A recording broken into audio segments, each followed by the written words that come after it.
जी senior Saraswati academy में आरती वर्मा आप सभी स्टूडेंट को good afternoon. Paper two education शिक्षा शास्त्र आज की क्लास में बात करेंगे। छोटे से टॉपिक आपका है, छोटा सा यहाँ पे देख सकते हैं प्रतिदर्श या नमूना बोल सकते हैं या सैंपल बोल सकते हैं। प्रतिदर्श या सैंपल या नमूना तीनों एक ही नाम आपके हैं, ठीक है। तो इसको आपको अच्छे से पढ़ना है और दूसरा आपको पढ़ना है प्रतिदर्श, ठीक है। ये प्रतिदर्श और ये पढ़ना है, ये दोनों में डिफरेंस आपको पढ़ना है। तो यहाँ पे आप जानेंगे कि प्रतिदर्श क्या होता है, प्रतिचयन क्या होता है। तो प्रतिदर्श का मतलब होता है कि जो है नमूना लेना, ठीक है। एक बड़ी सी संख्या है उसमें से आपको नमूना लेना है, तो उसी को जो है प्रतिदर्श या सैंपल नमूना बोलते हैं। तो यहाँ पे बात करेंगे कि कैसे आप समझेंगे। सबसे पहले आप समझ लीजिए कि जो है पॉपुलेशन क्या होता है, ठीक है। पॉपुलेशन का जो है अदर नाम क्या होता है, ठीक है। तो ये जगह हो गया, समष्टि हो गया या जनसंख्या पॉपुलेशन, ये नाम आप देखें तो आप कंफ्यूज ना हो, ठीक है। तो पॉपुलेशन का मतलब है किसी अध्ययन के अंतर्गत आने वाले लोगों, वस्तुओं या घटनाओं का पूरा समूह होता है। इसके बाद आप देखेंगे यहाँ पे प्रतिदर्श यानी सैंपल क्या होता है। सैंपल आप सभी स्टूडेंट जानते हैं, ठीक है।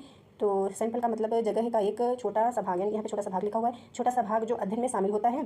प्रतिदर्श यानी सैंपल को इस तरह चुना जाता है कि पूरे जगह का प्रतिनिधित्व करे। तो पूरे जगह का प्रतिनिधित्व करे, प्रतिनिधित्व का मतलब क्या होता है। तो प्रतिनिधित्व का जो है मतलब होता है कि जैसे हमारे जैसा, या प्रतीक आप कह सकते हैं, या आप कह सकते हैं दर्शाना, तो प्रतीक कह सकते हैं, ठीक है। प्रतीक का मतलब होता है जैसे कि कोई चिन्ह है, ठीक है, संकेत है, तो ये जो है किसी वस्तु या भाषा, किसी वस्तु या जो है संबंध है या जो है उसी को दर्शाता है, ठीक है। और इसे रिप्रेजेंटेशन भी बोलते हैं, यानी प्रतिनिधित्व को जो है रिप्रेजेंटेशन बोलते हैं। फिर इसके बाद आप देख सकते हैं प्रतिदर्श चयन अध्ययन के लिए आवश्यक और इसके माध्यम से हम पूरे जगह के बारे में निष्कर्ष निकाल सकते हैं, ठीक है। पूरे जगह के बारे में निष्कर्ष निकाला जाता है। और डिटेल में देख लीजिए, किसी बड़ी संख्या यानी किसी बड़ी समष्टि या जनसंख्या यानी कि पॉपुलेशन का एक छोटा सा भाग होता है। और ये जो प्रतिचयन होता है, ये प्रतिदर्श नमूना को चुनने की प्रक्रिया को प्रतिचयन कहा जाता है, ठीक है। तो यहाँ पे आप जानेंगे इस प्रकार से कि जैसे ये आपका जनसंख्या हो गया, ठीक है। जनसंख्या मतलब जनसंख्या ये आपकी एक हो गई, ठीक है। ठीक है। अब इसमें से जैसे कि इसमें आप जान सकते हैं, इसमें जैसे कि आपने ये आप छोटा सा नमूना के तौर पर ऐसे समझ सकते हैं, जैसे कि आपने चावल पकाए, ठीक है। ये चावल आपने पकाए, ठीक है। ये आपने पॉट में चावल पकाए। अब आप सभी स्टूडेंट को पता है, कभी ना कभी तो आप सभी स्टूडेंट मतलब चावल बनाए होंगे। तो आपने चावल पकाए, आपको जानना है कि चावल पका है कि नहीं पका है। तो आपको इस पॉट से, बर्तन से आपको चावल निकाल करके थोड़ा सा निकालते हैं, पूरा का पूरा चावल तो नहीं निकालते ना। तो आप जो है थोड़ा सा चावल निकाल करके आप देखते हैं कि चावल पका कि नहीं पका। यही आपका नमूना हो जाता है। जो इतने बड़े सारे पॉट से यानी कि बर्तन से अपने चावल थोड़ा सा निकालते हैं, देखते हैं पका कि नहीं, वही आपका नमूना हो जाता है, जो आप थोड़ा सा लेते हैं, ठीक है। यही नमूना होता है। तो यही आपका प्रतिनिधित्व करता है। ये जो नमूना आपने लिया तो यही प्रतिनिधित्व करता है कि ये सारा चावल पका है कि नहीं पका है, ठीक है। समझ में आया होगा। और इसके बाद आप देख सकते हैं विधियाँ क्या होती हैं, ठीक है। यानी कि प्रतिचयन की जो है विधियाँ, यानी कि जो भी हमने आपको बताया कि प्रतिचयन यानी नमूना लेने की, यानी कि सैंपल लेने की जो प्रक्रिया होती है उसी को जो है प्रतिचयन बोलते हैं। तो प्रतिचयन की विधियाँ आप देख सकते हैं यहाँ पे, यानी कि प्रक्रिया प्रतिचयन है, नमूना चयन की विधियाँ यहाँ पे आपने देखा, ठीक है। ये आप जानते हैं कि प्रतिचयन है, नमूना चयन की विधियाँ या नमूना लेने के तरीके, ये दो प्रकार से होती हैं, ठीक है। यानी कि नमूना लेने के जो तरीके होते हैं दो प्रकार से आप ले सकते हैं। एक तो संभाविता प्रतिचयन होता है और एक आपका जो है ये होता है असंभाविता। तो ये दो प्रकार की होती हैं। और ये जो प्रतिचयन यानी कि प्रतिचयन है तो इसको क्या बोलते हैं, ठीक है। यानी कि नमूना चयन विधियाँ, तो इसको बोलते हैं जो आपने नमूना लिया है, ठीक है। नमूना लेते हैं उसकी जो प्रोसेस होती है, यानी कि प्रोसेस लेने की प्रक्रिया को ही जो है प्रतिचयन बोलते हैं, नमूना लेने की। अभी हमने जो बताया आपको पहले, ठीक है। तो यहाँ पे आप देख लीजिए, सबसे पहले यहाँ पे जहाँ हमने आपको पढ़ाया है, यहाँ पे देख सकते हैं ये पॉइंट्स आप देख सकते हैं। यानी सैम्पलिंग, ये हमने आपको प्रतिदर्श के बारे में बताया है। सैंपल के बारे में सैम्पलिंग होता है, यानी कि प्रतिदर्श या सैंपल आप जो चुनते हैं, ठीक है। चुनने की जो प्रक्रिया होती है उसी को प्रतिचयन बोला जाता है, सैंपलिंग बोला जाता है। तो यहाँ पे ये सैंपलिंग प्रक्रिया हो जाती है, ठीक है।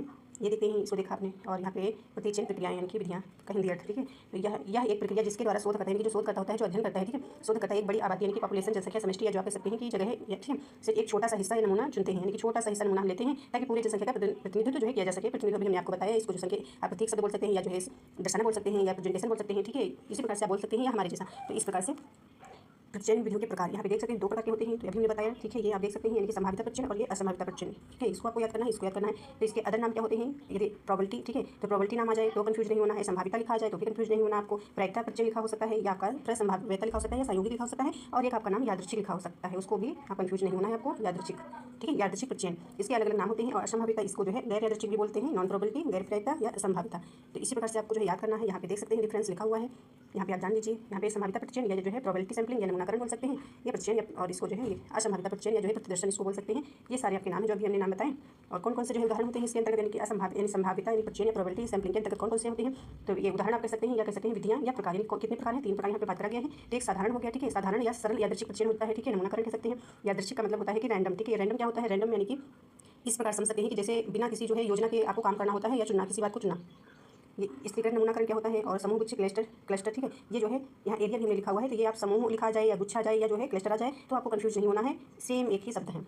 इसके बाद यहाँ पे देख सकते हैं कोटा नमूनाकरण होता है, यानी कि प्रतिचयन कह सकते हैं। कोटा प्रतिचयन लिखा हो सकता है, या कोटा जो है प्रतिदर्शन या प्रतिचयन लिखा होगा, ठीक है। इसमें नमूनाकरण दिया गया है, लिखा हुआ है। या प्रासंगिक नमूनाकरण या प्रासंगिक जो है प्रतिचयन या प्रासंगिक जो है प्रतिदर्शन लिखा हो सकता है। उद्देश्यपूर्ण प्रतिचयन हो सकता है नमूनाकरण, ठीक है। हिमकंदुक नमूनाकरण और संतृप्त प्रतिदर्शन, ठीक है। ये आपके हो जाएंगे इतने, इन सभी को आपको याद रखना। और एक आपका आता है इसमें व्यवस्थित, ठीक है। उसको जो है व्यवस्थित जो है एक आपका आता है क्रमबद्ध, ठीक है। उसको बोलते हैं क्रमबद्ध नमूनाकरण या कह सकते हैं प्रतिचयन।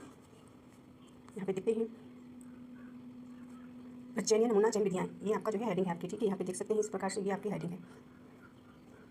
अब यहाँ पे आपको देखना है कि जो है इसके बारे में पढ़ना है आपको, यानी कि यह प्रक्रिया जिसके द्वारा शोधकर्ता यानी कि यह प्रक्रिया जिसके द्वारा शोध करता है, जो शोध कर रहा है, कि अध्ययन कर रहा है, एक बड़ी आबादी पॉपुलेशन से एक छोटा सा हिस्सा या नमूना चुनते हैं। अभी हमने जो इसके पहले बताया था, ठीक है। दूसरा एग्जाम्पल से आप समझ सकते हैं, जैसे कि आप जो है, जैसे आप गए यानी कि मार्केट गए, ठीक है, आपको पेन लेने हैं, ठीक है, यानी कि आपको पेन लेने हैं, मार्केट आप गए तो आप शॉप पे गए, यानी कि दुकान पे गए, तो आपने जो है वहाँ जो दुकानदार है यानी कि सेलर है, उससे आपने कहा कि हमको पेन चाहिए, ठीक है, तो वो पेन आपको बहुत से सारे पेन ला करके रख देता है, ठीक है। अब आपको जो है पेन लेने होते हैं, तो आप एक एक कर उठा करके देख लेते हैं कि कौन सा अच्छा चल रहा है, उसको लिख करके देख लेते हैं ठीक है कि नहीं ठीक है। अब 3-4 पेन आपने लिख करके देखते हैं अच्छा कि नहीं, तो उसी से जो आपको पता हो जाता है, मतलब ढेर सारे पेन आपको ला करके देता है, ठीक है सेलर। फिर उसके बाद जो आप होते हैं, ठीक है, देखते हैं जो पेन अच्छा लिखता है, उनका चल रहा होता है, जो अच्छा मतलब जिससे आपकी लिखावट अच्छी होती है, जो बढ़िया होता है, उसको आप सेलेक्ट कर लेते हैं, उसको आप ले लेते हैं और कहते हैं दुकानदार से कि हमको और पेन दे दो, ठीक है। तो आप उसी के आधार पर 3 पेन घर ले आते हैं। तो आपने एक पेन उठा करके जो है उसका चेक करा, ठीक है, लेकिन ढेर सारे पेनों में से थोड़ा सा आपने एक पेन उठाया और चेक करा, यानी कि एक पेन उठाना आपका हो गया प्रतिदर्शन, ठीक है, प्रतिदर्श हो गया, यानी नमूना हो गया, सैंपल हो गया, यानी कि इतने सारे ढेर सारे पेन रखे हुए हैं, ठीक है, इसमें से आपने पेन उठाया यानी कि ठीक है, ये आपका नमूना हो गया। दूसरा पेन का ये नमूना हो गया, ठीक, ये आपका थोड़ा सा उसमें से लेना नमूना कहलाता है। चाहे तो आप कोई वस्तु हो सकती है, ठीक है, ये वस्तु आपकी हो गई पेन, या जो है आप कह सकते हैं कोई घटना हो गई, या जो है किसी व्यक्ति का जो है आप नमूना लेना चाहते हैं, सैंपलिंग करना चाहते हैं अध्ययन करने के लिए, तो ये सब हो जाता है इस प्रकार से आपको। तो यहाँ पे ताकि पूरी जनसंख्या का जो है प्रतिनिधित्व जो है किया जा सके, ताकि पूरी जनसंख्या का व्यवहारपरक शोधों में प्रयुक्त होने वाले प्रतिदर्शन को मूलतः 2 भागों में बांटा जाता है।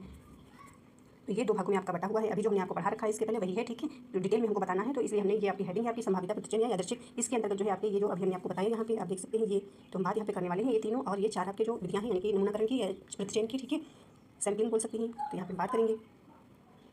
यहाँ पे देख सकते हैं संभाविता क्या होता है, पूरा डिटेल में आप देखेंगे। संभाविता प्रतिचयन में जनसंख्या के प्रत्येक सदस्य को नमूने में चुने जाने की ज्ञात संभावना होती है, यानी कि संभाविता प्रतिचयन या यादृच्छिक प्रतिचयन, इसके अदर नाम हमने अभी आपको बहुत सारे बताए हैं, यानी कि प्रोबेबिलिटी या प्रायिकता, ठीक है। तो यानी कि इसमें जो है जनसंख्या को चुने जाने की उसमें आप संभावना होती है, ठीक है, यानी कि चुने जाने की ज्ञात संभावना होती है। यादृच्छिक नमूनाकरण संभावनाओं पर निर्भर करता है, ये जो है संभावनाओं पर निर्भर करता है। और इसके अंतर्गत आप देख सकते हैं ये सरल यादृच्छिक प्रतिचयन आपका आता है, यानी कि इसमें होता है कि आप किसी भी पर्सन को चुन सकते हैं, यानी कि जनसंख्या का जो है आप यानी व्यक्तियों का, यानी कि जनसंख्या का आप जो है शोध करना चाहते हैं। तो जैसे कि आप स्कूल है, ठीक है, उसमें क्लास में आप जाएंगे और उसमें जो है कुछ बच्चों का जो है आप जो है शोध करेंगे, ठीक है, जैसे हम पढ़ा रहे हैं, ठीक है, तो हमने जैसे ऑफलाइन क्लास में हमने क्लास में बच्चों को पढ़ाया और हमको पता करना है कि जो हमने जो टॉपिक पढ़ा रहे हैं बच्चों को समझ में आया कि नहीं, तो ये जो टॉपिक पढ़ा रहे हैं बच्चों को समझ में आया कि नहीं, तो इसके लिए हम जैसे ये क्लास है, ठीक है, तो क्लास में बहुत सारे बच्चे बैठे हुए हैं, ठीक है, अब हम कहीं से भी किसी भी बच्चे से यहाँ से खाली बच्चे यहाँ से 2-3-4 बच्चों से हमने पूछा कि समझ में आया बच्चों, तो उन्होंने जो है जो पढ़ाया उसका आंसर देते चले गए, तो हमने समझ लिया कि बच्चों को समझ में आ गया है, यानी कि जो क्लास में जितने सारे बच्चे हैं समझ में बच्चों को आ गया, तो ये हो गया आपका जो है मतलब सैंपल हो गया, ठीक है, यानी हम सारे बच्चों से नहीं पूछा, हमने 2-4 बच्चों से पूछा, 2-4 बच्चों ने बता दिया, तो उसी के आधार पर हमने अनुमान लगा लिया कि सारे बच्चों को समझ में आ गया, ये आपका जो हो गया नमूना, ठीक है, यानी कि प्रतिदर्श हो गया। तो इसमें संभावना होती है, यानी कि ठीक है, ये जो हमने आपको बताने का प्रयास किया है यही है, ठीक है, यानी कि इसमें किसी भी बच्चे को जो है किसी भी बच्चे से पूछ सकते हैं, ठीक है, कोई नियम नहीं है कि हम किस बच्चे से पूछा जाएगा, सभी बच्चों की संभावना होती है कि कोई बच्चे को भी हम उठा करके पूछ सकते हैं कि आप बेटा बताओ या आप बेटा बताओ समझ में आया कि नहीं आया, ठीक है। तो ये आपका यादृच्छिक नमूनाकरण यानी संभावनाओं पर जो है निर्भर करता है। यादृच्छिक मतलब हमने आपको बताया है, ठीक है, कि कोई नियम कानून नहीं है जैसे कि बिना योजना के ही जो है कोई काम करना, यानी कि योजना नहीं कि हम इसी बच्चे से पूछ सकते हैं, ठीक है, किसी भी स्टूडेंट से पूछ सकते हैं। और इसके बाद आपको समझना है कि इसको आपको समझना है सरल यादृच्छिक प्रतिचयन यानी कि रैंडम, ठीक है, जनसंख्या के प्रत्येक सदस्य को नमूने या प्रतिदर्श में चुने जाने का एक समान अवसर होता है, संभाविता प्रतिचयन या यादृच्छिक होता है, ठीक है, सभी बच्चों को चुने जाने का जो है अभी जो हमने बताया, तो ये संभाविता के अंतर्गत भी आएगा और इसके अंतर्गत उदाहरण भी आएगा, ठीक है। और इसके बाद यहाँ पे देख लीजिए, और ये स्त्रीकृत यानी कि इसको देखिए, जनसंख्या को विभिन्न समूहों में विभाजित किया जाता है और फिर प्रत्येक समूह से नमूना लिया जाता है, यानी कि अलग अलग भागों में बांटा जाता है, ठीक है, जैसे फर्स्ट स्तर हो गया, फिर सेकंड, थर्ड, ठीक है, ये इस प्रकार से स्तर में बांटा जाता है। तो यहाँ पे आपने देखा, फिर उसके बाद जो है समूह से नमूना लिया जाता है। गुच्छ समूह प्रतिचयन, ठीक है, गुच्छ समूह प्रतिचयन क्या होता है, ये जो है गुच्छ समूह प्रतिचयन, यानी कि यहाँ पे देख सकते हैं ये गुच्छ, इसको क्लस्टर बोलते हैं, ये नाम अभी हमने जो बताया, कोई इसमें कंफ्यूज आपको नहीं होना है, या क्षेत्र, ये क्षेत्र को भी क्लस्टर बोल सकते हैं। जनसंख्या पॉपुलेशन को समूहों में विभाजित किया जाता है और फिर यादृच्छिक रूप से समूह का चयन किया जाता है, जैसे स्कूल। अच्छे से इसको समझ लीजिए, जैसे कि बोला गया जनसंख्या, यानी कि जनसंख्या जो होता है, जनसंख्या का मतलब आप जानते हैं कि कोई जगह हो गई, ठीक है, या समष्टि, ठीक है, अभी हमने इससे पहले आपको पढ़ा है, को समूह में विभाजित किया जाता है, फिर यादृच्छिक रूप से जो है समूह का चयन किया जाता है, जैसे स्कूल हो गया, जिला हो सकता है, ठीक है, आप जो है जो शोध करेंगे स्कूल में भी आप कर सकते हैं किसी भी समूह में। और व्यवस्थित प्रतिचयन या क्रमबद्ध, अभी हमने स्कूल बताया सिस्टमैटिक, ठीक है, तो जनसंख्या को समूह में विभाजित किया जाता है और फिर एक निश्चित अंतराल पर सदस्यों का चयन किया जाता है। निश्चित अंतराल पे कहने का मतलब इसमें हो जाएगा कि जैसे जनसंख्या, जैसे कि ये हो गया, ठीक है, इसमें 100 बच्चे हैं, ठीक है, अब हमको जो है उनका जो है मतलब शोध करना है, जो हम चयन करेंगे अध्ययन के लिए, ठीक है, तो यहाँ पे पहले हमने जैसे कि 10 बच्चे लिए, ठीक है, इसके बाद हम फिर 5 ले लेंगे, फिर हम 2 ले लेंगे, इस प्रकार से, यानी कि क्रमवाइज व्यवस्थित समय अंतराल में। तो इसको भी आपको समझना है, पढ़ना है, और इसके इंपॉर्टेंट है, ये पेपर में आपके फर्स्ट पेपर में भी पूछा जा सकता है और सेकंड पेपर में भी, क्योंकि ये यूनिट आपकी फर्स्ट पेपर में भी जो है आपका सेकंड में जो है यूनिट है आपका। और इसके बाद आप देख सकते हैं यहाँ पे असंभावित जो है प्रतिचयन या गैर जो है यादृच्छिक, तो इसको भी जो है नॉन प्रोबेबिलिटी बोलते हैं, अदर नाम इसके पहले आपने पढ़ा भी, तो प्रायिकता भी बोलते हैं। अब इसको देख सकते हैं कि जब जनसंख्या के सदस्यों को प्रतिदर्श नमूने में सम्मिलित किए जाने की संभावना ज्ञात नहीं होती है, ठीक है, मतलब ज्ञात नहीं होती है, जो आपका संभावित था यानी प्रोबेबिलिटी था तो उसमें आपको पता था, ठीक है, यानी कि जब जनसंख्या सदस्यों के प्रतिदर्श नमूने में सम्मिलित किए जाने की संभावना ज्ञात नहीं होती, उसमें ज्ञात होती है संभावना की, जैसे कि आप जानते हैं इस प्रकार से जा सकते हैं कि संभाविता जो आपका था, तो उसमें जैसे आप जानते हैं कि आपका आप 1 रुपया जानते हैं, ठीक है, सिक्का जानते हैं, 1 रुपया, 2 रुपया, 3 या 5 का सिक्का, तो उसको आप उछालेंगे ना, जब उसको उछालेंगे तो आप जानते हैं कि हेड आएगा या जो हेड आएगा, तो उसमें संभावना होती है कि 2 में से 1 तो आएगा, ठीक है, पर इसमें संभावना नहीं होती है, ठीक है, इसमें कोई संभावना नहीं होती है, जैसे कि कोई बीमार व्यक्ति होता है तो किसी को पता नहीं होता है, ठीक है, ठीक है, इस प्रकार से आपको समझना है कि कोई संभावना नहीं होती है। और इसके बाद आप यहाँ पे देख सकते हैं असंभाविता या इसके अतिरिक्त इस तरह से प्रदर्शन में अपनी आवश्यकता अनुसार व इच्छा अनुसार कुछ सदस्यों को चयन कर प्रदर्शन में जो है शामिल कर लिया जाता है। गैर संभाविता प्रदर्शन में नमूने का यादृच्छिक नहीं होता है। यादृच्छिक नहीं होता है, प्रत्येक सदस्य नमूने में चुने जाने की एक अज्ञात संभावना होती है। कि अज्ञात संभावना होती है। गैर यादृच्छिक नमूनाकरण यानी कि जो चयन होता है, सैंपलिंग होता है, व्यक्ति पर या सुविधा पर आधारित होता है, नहीं व्यक्ति परक होता है। ये जो होता है व्यक्ति परक होता है, मतलब ये सैंपलिंग। अब इसके अंतर्गत कितने प्रकार इसके अंतर्गत भी आपका एक कोटा आता है। ठीक है, कोटा प्रदर्शन या प्रतिदर्शन बोलते हैं सैंपलिंग। तो यहाँ पे इसके बारे में बात करेंगे। शोधकर्ता जनसंख्या विभिन्न समूहों के लिए एक निश्चित संख्या निर्धारित करता है, यानी कि निश्चित जनसंख्या निर्धारित करता है। कोटा से आपको समझ में आ रहा है। और फिर प्रत्येक समूह से सदस्यों का चयन किया जाता है। और प्रासंगिक प्रचयन किसी बड़ा आबादी यानी किसी बड़ी आबादी पॉपुलेशन या समूह के एक छोटे से भाग को संदर्भित करता है जो पूरी आबादी का प्रतिनिधित्व करे और यानी कि रिप्रेजेंटेशन करे। एक शोधकर्ता को पूरी आबादी जनसंख्या का अध्ययन करने के बजाय यानी कि पूरी जनसंख्या का अध्ययन करने के बजाय केवल एक छोटे से समूह पर ध्यान केंद्रित करके जानकारी एकत्र करने की अनुमति देता है। प्रासंगिक से आपको समझ में आ रहा है। ठीक है, और इसके बाद आप देख सकते हैं ये होता क्या है पॉपुलेशन जनसंख्या। ये वर्ड आपको बार-बार देखने को मिल रहा है। ठीक है, तो ये होता क्या है तो आपको जान लेना है क्या होता है। पॉपुलेशन का मतलब है किसी अध्ययन के अंतर्गत आने वाले लोगों, वस्तुओं, घटनाओं का पूरा संग्रह होता है। यदि हम कहें कि किसी शहर के सभी निवासी अध्ययन कर रहे हैं तो शहर के सभी निवासी जगह होंगे। यहाँ से समझ सकते हैं पॉपुलेशन ये जनसंख्या आबादी जगह समष्टि। तो किसी शहर के सभी निवासी जो होते हैं पॉपुलेशन होते हैं। उद्देश्यपूर्ण प्रतिदर्शन क्या होता है या प्रतिचयन क्या होता है, सैंपलिंग। ये उदाहरण है आपके प्रतिचयन के। ठीक है, यानी नमूनाकरण की विधि के सारे के सारे उदाहरण है या विधियाँ कह सकते हैं या प्रकार कर सकते हैं। प्रकार आप समझिएगा कि ये सारे प्रकार हैं। और उद्देश्य नमूनाकरण में जनसंख्या के उन सदस्यों की पहचान करते हैं जिसके पास कुछ खास विशेषताएं होती हैं, अनुभव होने की संभावना है और उन्हें आपके साथ साझा करने के लिए तैयार है। इस तरह आप अपेक्षा कर छोटे नमूने पर ध्यान केंद्रित करते हुए अपने अध्ययन के लिए उपयुक्त व्यक्तियों या मामलों पर चयन कर सकते हैं। उद्देश्य को ध्यान में रखते हुए। और हिमकंदू क्या होता है, ये इंपॉर्टेंट है, ये भी आप समझ लीजिएगा। यहाँ पे इसको अच्छे से समझ लीजिएगा, एक बार पढ़ लीजिएगा, अच्छे से समझ में आ जाएगा, जानना जरूरी है। और इसके बाद यहाँ पे देखिए ये जो होता है हिमकंदुक इश्नोवॉल। ठीक है, इश्नोवॉल सैंपलिंग होता है और इसको आपको याद रखना है। हिमकंदुक प्रतिदर्शन की हिम क्षेत्र मतलब हिमालय क्षेत्र के नमूने या प्रतिदर्श या हिमालय क्षेत्र के लिए लिए गए नमूने। तो हिमकंदुक का मतलब होता है हिम क्षेत्र से जो है जो नमूना लिया जाता है उसी को बोलते हैं, यानी कि हिमालय से। ठीक है, यहाँ पे समझ सकते हैं। इसका मतलब है किसी वैज्ञानिक अध्ययन या अनुसंधान जो है शोध है, रिसर्च में आप शोध करेंगे, रिसर्च करेंगे या अध्ययन कर रहे हैं तो जो है आप हिमालय क्षेत्र पर जब अध्ययन करते हैं हिमकंदुक के अंतर्गत आता है। जो हिमालय क्षेत्र पर अध्ययन करेंगे यहाँ पे देखिए हिमालय क्षेत्र से लिए गए, जो हिमालय क्षेत्र से आप किसी पदार्थ यानी किसी पदार्थ हो गया, वस्तु हो गया, नमूने को हिमकंदुक प्रतिदर्श कहते हैं। यानी जो हिमालय क्षेत्र से आप जो है नमूना लेंगे, मतलब प्रतिदर्श लेंगे, उठाएंगे तो वो आपका हो जाता है आप अध्ययन करेंगे। और हिमकंदुक प्रतिदर्श का मतलब है किसी हिमालय क्षेत्र से लिए गए नमूने का जो है अध्ययन करके हिमालय क्षेत्र के बारे में कुछ जानकारी प्राप्त करना। के मतलब है कि जैसे कि अभी मैं आपको जो बताया कि हिमालय क्षेत्र से जो है आप शोध करेंगे, वहाँ की जो है हिमालय क्षेत्र के बारे में, वस्तु पदार्थ के बारे में, वहाँ का जो है आप जानकारी इकट्ठा करेंगे, यानी कि जानकारी प्राप्त करेंगे, वही आपका हो जाता है।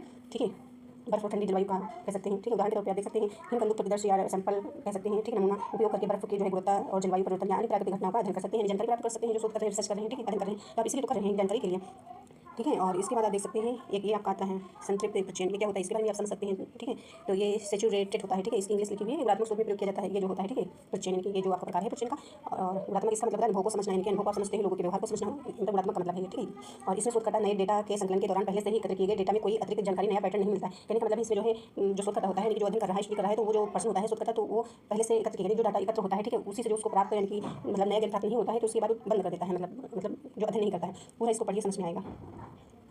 यहाँ पे देखिए एक बार शोधकर्ता को, यानी कि यहाँ पे लिखा है इतना आपने पढ़ा है, एक बार शोधकर्ता को लगे कि अधिक डेटा संकलित करने में, यानी कि आपने बहुत बार रिसर्च किया और अध्ययन किया, उसके बाद नई जानकारी नहीं मिली तो वह डेटा संकलन बंद कर देता है, मतलब शोधकर्ता। और किसी समुदाय में छात्रों से उनकी, यानी कि ये उदाहरण के तौर पर देखना है आपको, किसी समुदाय में छात्रों से उनकी व्यक्तिगत परिस्थितियों, उनके सीखने के अनुभवों और शैक्षणिक प्रदर्शन के बारे में साक्षात्कार कर सकते हैं। अब साक्षात्कार करते हैं, जब साक्षात्कार के दौरान जो है कोई जानकारी नहीं पाते हैं तो आप डेटा संकलन बंद कर सकते हैं।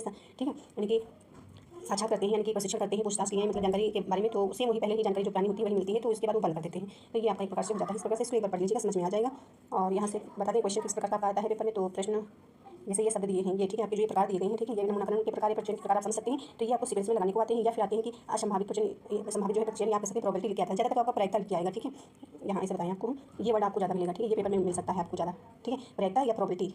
ठीक है, यहाँ पे देख सकते हैं, और ये यादृच्छिक भी आ सकता है, ये सारे इंपॉर्टेंट है, तो इसको याद रखें। तो ये जो है ये असंभाविता को पूछा जाएगा, जैसे ये सारे लिखे होंगे, ये सारे आपके लिख दिए जाते हैं। ठीक है, और क्वेश्चन करा जाता है ये जैसे संभाविता के अंतर्गत, प्रोबेबिलिटी के अंतर्गत या प्रायिकता के अंतर्गत इसमें से कौन से हैं, तो आपको इसमें से छांटना होता है कि कौन सा है। ये वाले हैं मतलब प्रोबेबिलिटी के अंतर्गत ये आते हैं कि प्रोबेबिलिटी के अंतर्गत ये आते हैं, तो आपको छांटना होता है कि कौन से हैं, या आपसे छांटना होता है कि असंभाविता के अंतर्गत कौन से आते हैं, मतलब प्रकार ये आते हैं, ये आते हैं, या फिर सीक्वेंस में लगाने को आ जाते हैं। ठीक है, इसी प्रकार से प्रश्न आता है। और मिलते हैं अगले क्लास में। Thank you. आप सभी अच्छे से पढ़ते हैं और अपना जो है फॉर्म फिल कर दीजिए, अच्छे से फिल करना, करेक्शन ना करना पड़े, थोड़ा देर में ही करिएगा, जैसे आज नहीं करा है तो ये नहीं कि जल्दबाजी में गए और कर दिए। ठीक है, समय ले लीजिए और अच्छे से कर दीजिए। Thank you.